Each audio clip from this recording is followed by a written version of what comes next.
ಕಲಾವಿದರ ಸಂಘ ಇದೆ. ಅಂಬರೀಶ್ ಅವರು ಹೋದ್ಮೇಲೆ ಅಧ್ಯಕ್ಷ ಸ್ಥಾನ ಅಂತ ಇಲ್ಲಿಗೆ ಸರ್ ಇದು ಪ್ರಸ್ತುತ ಅಲ್ಲ, ದಯವಿಟ್ಟು ಡಿವಿಯೇಟ್ ನಾನು ಸ್ವಲ್ಪ ಎದ್ದಿಟ್ಕೊಂಡು ಮಾತಾಡೋಣ.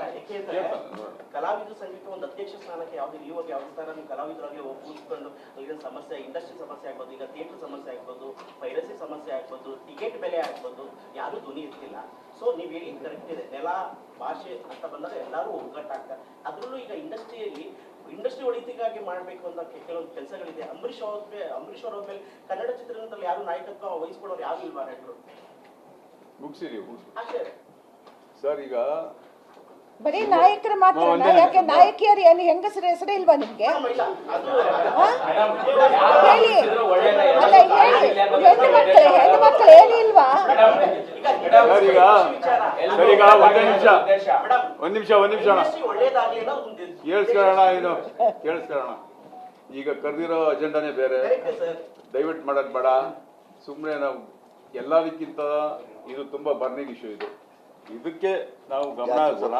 ದಯವಿಟ್ಟು ಬೇರೆ ಮಾತುಗಳನ್ನ ನಿಲ್ಸೋಣ. ರೈತರು ಒಳ್ಳೇದಾದ್ರೆ ನಾವು ಆಟೋಮೆಟಿಕ್ ಆಗಿ ನಾವು ಯಾವತ್ತೂ ಒಂದಾಗೇ ಇದೀವಿ. ಖಂಡಿತವಾಗ್ಲೂ ನೀವು ಆ ತರದ ಒಡಕು ಧ್ವನಿ ನಮ್ಮಲ್ಲಿ ಇಲ್ಲ.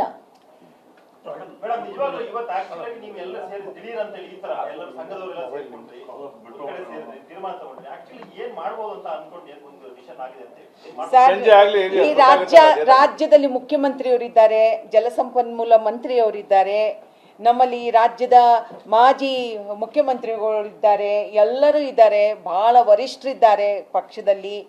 ಅವರೆಲ್ಲರೂ ಕೂಡ ತುಂಬ ಒಳ್ಳೆ ತೀರ್ಮಾನಗಳನ್ನು ತಗೊಳ್ತಾರೆ. ಯಾಕೆಂದರೆ ಅವರೆಲ್ಲರೂ ಕೂಡ ರೈತರ ಪರ ನಿಂತಿರ್ತಕ್ಕಂಥವ್ರು, ಬಡವರ ಪರ ನಿಂತಿರ್ತಕ್ಕಂಥವ್ರು, ಈ ರಾಜ್ಯಕ್ಕೆ ಏನು ಬೇಕು ಬೇಡ ಅಂತ ಗೊತ್ತಿರ್ತಕ್ಕಂಥವ್ರು. ಈಗ ನಮಗೆ ಇನ್ನೊಂದು ಒಂದು ನಿಮಿಷ ನಿನ್ನೆ ಜಲಸಂಪನ್ಮೂಲ ಸಚಿವರಾದಂಥ ನಮ್ಮ ರಾಮಲಿಂಗಾರೆಡ್ಡಿಯವರೇ ಹೇಳಿದ್ದಾರೆ ನಮಗೆಲ್ರಿಗೂ, ನಾವು ನೀರು ಬಿಡೋಕ್ಕೆ ಸಾಧ್ಯ ಇಲ್ಲ ಅಂತ ಅಂಕಿಅಂಶ ಸಮೇತ ಅವ್ರು ಕೊಟ್ಟಿದ್ದಾರೆ. ಅವರೇ ಹೇಳಿದ್ದಾರೆ ನೀರು ಬಿಡೋದಿಲ್ಲ ಅಂತ ಹೇಳ್ಬಿಟ್ಟು. ಅವ್ರು ಹೇಳಿದ ಮೇಲೆ ಸರ್ಕಾರ ಹೇಳ್ದಂಗೆ.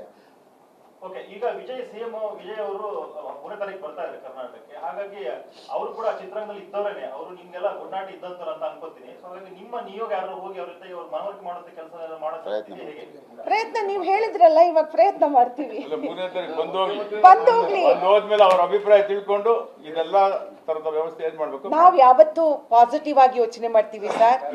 ಅವರು ಚಿತ್ರರಂಗದವರು ಅಂತಲ್ಲ, ಅವರು ಅಲ್ಲಿಂದ ಬಂದ್ರೆ ಎಲ್ಲ ಬೇರೆ ಬೇರೆ ಹೊಸ ಯೋಜನೆಗಳನ್ನು ರೂಪಿಸ್ತವ್ರು.